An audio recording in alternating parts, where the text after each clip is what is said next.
नमस्कार दोस्तों, स्वागत है आपका आरक्यू वर्ल्ड में। दोस्तों, आज हम झारखंड में जो प्रागैतिहासिक संस्कृतियां हैं उनके विषय में चर्चा करेंगे। इसके अतिरिक्त नवपाषाण काल, ताम्रपाषाण काल एवं धातु युगीन संस्कृतियों के अंतर्गत कांस्य और लौह युगीन संस्कृतियों की चर्चा करेंगे। झारखंड में कुछ महत्वपूर्ण पुरातात्विक स्थल और उनसे संबंधित खोजें और संस्कृतियों की चर्चा करेंगे। तो यदि आप झारखंड से हैं तो इस वीडियो को पूरा देखिएगा और आप लोग बने रहिए वीडियो के अंत तक। दोस्तों, झारखंड में पुरापाषाण काल के साक्ष्य विशेष रूप से हजारीबाग, बरवाडी, बोकारो, रांची, देवघर, पश्चिमी सिंहभूम और पूर्वी सिंहभूम क्षेत्र में दिखाई देता है। इस काल का मानव शिकारी संग्राहक था, उसे कृषि का बिल्कुल ज्ञान नहीं था। इसके अतिरिक्त अनेक प्रकार के पाषाण उपकरणों का उसने निर्माण किया हुआ था, जिनसे वो जानवरों का शिकार करता था। इस विषय में चर्चा इसके पहले के वीडियो में हमने किया है, जिसमें यह बात किया है कि एक दिन हम लोगों ने आदि मानव के जीवन को समझने का प्रयास किया है। वो वीडियो इसी चैनल आरक्यू वर्ल्ड पर पड़ा हुआ है। दूसरा है मध्य पाषाण काल, जिसकी समय सीमा 10,000 ईसा पूर्व से 7,000 ईसा पूर्व के आसपास बताई जाती है। इस काल के जो पुरा स्थल हैं वो झारखंड में दुमका, पलामू, धनबाद, रांची, पश्चिमी सिंहभूम और पूर्वी सिंहभूम क्षेत्र से प्राप्त होते हैं। इस काल के मानव द्वारा जानवरों को पालतू बनाना शुरू किया गया और छोटे बिल्कुल लघु उपकरण बनाए गए, जिन्हें हम माइक्रोलिथ्स कहते हैं। अगला है नवपाषाण काल। इसकी समय सीमा यदि देखें तो 7,000 ईसा पूर्व के आसपास से प्रारंभ होकर सिंधु घाटी सभ्यता काल तक चलती है। दक्षिण भारत में सिंधु सभ्यता काल के समकालीन की भी नवपाषाण कालीन संस्कृति हमको मिलती है। तो झारखंड में जो इसके साक्ष्य हैं वो हमको छोटा नागपुर के पठारी क्षेत्र से प्राप्त होते हैं विशेष रूप से। इसके अलावा हजारीबाग से, दुमका के क्षेत्र से भी कुछ स्थानों पर नवपाषाण कालीन संस्कृतियों को चिन्हित किया गया है।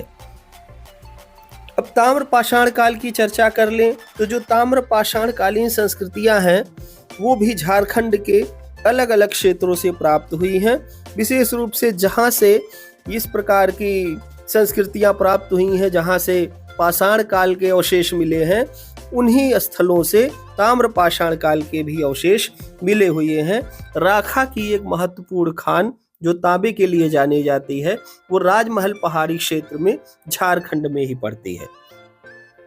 झारखंड में जो धातु युगीन है संस्कृतियां, उनमें ताम्र युग की चर्चा यदि हम करें तो ये सिंहभूम और हजारीबाग क्षेत्र में दिखाई देते हैं। हजारीबाग में विशेषकर बहावर क्षेत्र में 49 सेंटीमीटर लंबी तांबे की एक तलवार प्राप्त हुई थी, जो कि ताम्र संचय संस्कृति, कॉपर होड या ताम्र निधि संस्कृति से संबंधित है। इसके अतिरिक्त कांस्य युग की चर्चा करें तो कांस्य युग के जो औजार हैं वो कई क्षेत्र से झारखंड के पाए गए हैं।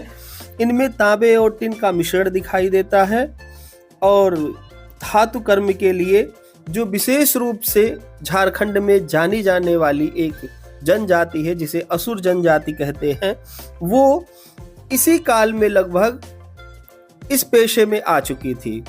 वो कांस्य और तांबे के उपकरण बनाने में पारंगत हो चुकी थी, ऐसा माना जा सकता है। लौह युग की अगर हम बात करें तो लौह युग के जो साक्ष्य हैं वो ढाल भूमगढ़ क्षेत्र से विशेष रूप से प्राप्त हुए हैं। इस समय लोहे के औजार बनाए गए। अनेक प्रकार के औजारों के सहयोग से जंगलों को भी काटा जाने लगा, कृषि योग्य भूमि का निर्माण किया जाने लगा। इस तरीके से कई बड़े बदलाव लौह युग में दिखाई देते हैं। अब हम झारखंड में जो पुरातात्विक स्थल हैं उनके विषय में चर्चा करते हैं। तो जब हम जगह की बात करें तो इसको जो हजारीबाग में है वहां से प्रारंभिक जनजातियों द्वारा निर्मित मानव और पशु आकृतियों को दर्शित करने वाली शैलचित्र कला के साक्ष्य प्राप्त हुए हैं।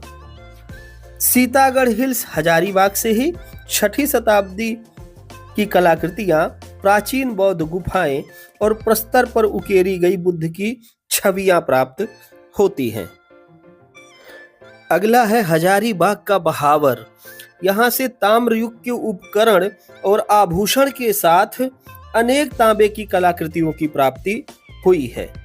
फिर अगला है हजारीबाग का डुमरी। यहाँ से आदि मानवों द्वारा किए जाने वाले शिकार के दृश्यों और पत्थर की नक्काशी को दर्शाती चट्टान कला के अवशेष साक्ष्य प्राप्त हुए हैं। अगला है हजारीबाग का दुमकुमिया। यहाँ से प्रागैतिहासिक काल के शिकार के दृश्य, पत्थर की नक्काशी और शैल चित्रों की प्राप्ति हुई है। अगला है गढ़वा का भवनाथपुर। यहाँ से औजार और नक्काशी के साथ साथ आदिवासी जीवन को दर्शाती प्रागैतिहासिक कला के अवशेष प्राप्त हुए हैं। अगला है पलामू का पांडु। यहाँ से 4 पैरों वाले पत्थर के चबूतरे की प्राप्ति हुई है, जिसको पटना संग्रहालय में संरक्षित किया गया है। इसके अतिरिक्त मिट्टी की दीवारें, मिट्टी के बर्तन और तांबे के औजारों की प्रभूत मात्रा में प्राप्ति हुई है। अगला है लातेहर का पलामू किला। पलामू किला क्षेत्र से तथागत बुद्ध की भूमि स्पर्श मुद्रा की प्रतिमा प्राप्त हुई है। अगला पलामू क्षेत्र है। यहाँ से तीनों पुरा पाषाण काल के उपकरणों की प्राप्ति हुई है। सिंहभूम के बरवाडीह से पाषाण युग के चकमक पत्थर के औजार, पत्थर के अन्य प्रकार के औजार, पालिश किए हुए पत्थर और मिट्टी के बर्तनों के टुकड़ों की प्राप्ति हुई है। सिंहभूम के बेनी सागर से 7वीं शताब्दी की जैन मूर्तियों की प्राप्ति हुई है। सिंहभूम के बनारी से प्राचीन काल के पत्थर के स्लैब, पत्थर के औजार, टेराकोटा, रिंग स्टोन और अन्य कलाकृतियों की प्राप्ति हुई है, जिन्हें हम नवपाषाणकालीन संस्कृतियों से समीकृत कर सकते हैं। अगला है लोहरदगा। यहाँ से तांबे के कटोरे और मिट्टी के बर्तनों की प्राप्ति हुई है। अगले स्थल के रूप में रांची के नगरी का उल्लेख कर सकते हैं। यहाँ से तांबे और लोहे के औजार, पत्थर के तीर के सिरे और शिलालेखों के साथ पत्थर की पट्टियों की प्राप्ति हुई है। अगले स्थल के रूप में मुरहू का उल्लेख कर सकते हैं। यहाँ से तथागत बुद्ध की टूटी हुई मूर्ति और बुद्ध संस्कृति से संबंधित अनेक पुरावशेषों की प्राप्ति हुई है। अगले पुरा स्थल के रूप में लुपुंग का उल्लेख कर सकते हैं। यहाँ से आभूषण के टुकड़े, तांबे और कांस्य के आभूषण, पत्थर की कलाकृतियां और मिट्टी के बर्तनों के टुकड़े की प्राप्ति हुई है। इसके अतिरिक्त छोटा नागपुर के पठारी रॉक कला की बात कर सकते हैं, जहां से जानवरों के शिकार करने के दृश्यों और मानव आकृतियों की नक्काशी आदि प्राप्त होती है। यहाँ से प्रारंभिक मनुष्यों की जीवन शैली के विषय में हमको बहुत सारी जानकारियां प्राप्त होती हैं। झारखंड की शैल कला में पशुओं, शिकार के दृश्यों और मानवीय गतिविधियों के चित्रण शामिल हैं, जो इस क्षेत्र के प्राग ऐतिहासिक जीवन की जानकारी देते हैं। ये स्थल और खोजें झारखंड की समृद्ध ऐतिहासिक और पुरातात्विक विरासत को उजागर करती हैं तथा क्षेत्र में मानव बस्ती, कला और संस्कृति के विकास को प्रदर्शित करती हैं। झारखंड में ये पुरातात्विक खोजें राज्य के ऐतिहासिक महत्व को दर्शाती हैं, जो पाषाण युग से लेकर मध्यकाल तक की हैं। इसमें बौद्ध तथा जैन धर्म और प्रारंभिक आदिवासी सभ्यताओं का प्रभाव दिखाई देता है। इस तरीके से आज हमने झारखंड की प्रागैतिहासिक संस्कृतियों, इसके अतिरिक्त धातु युगीन संस्कृतियों की चर्चा की, कुछ महत्वपूर्ण पुरास्थलों के विषय में बात किया। आप लोग क्या सोचते हैं इस विषय में? मुझे कमेंट करके अवश्य बताएं कि क्या कुछ और नवीन पुरा स्थल मिले हैं या नहीं मिले हैं। आप लोग वीडियो के अंत तक बने रहे, इसके लिए आप सभी लोगों का बहुत बहुत धन्यवाद।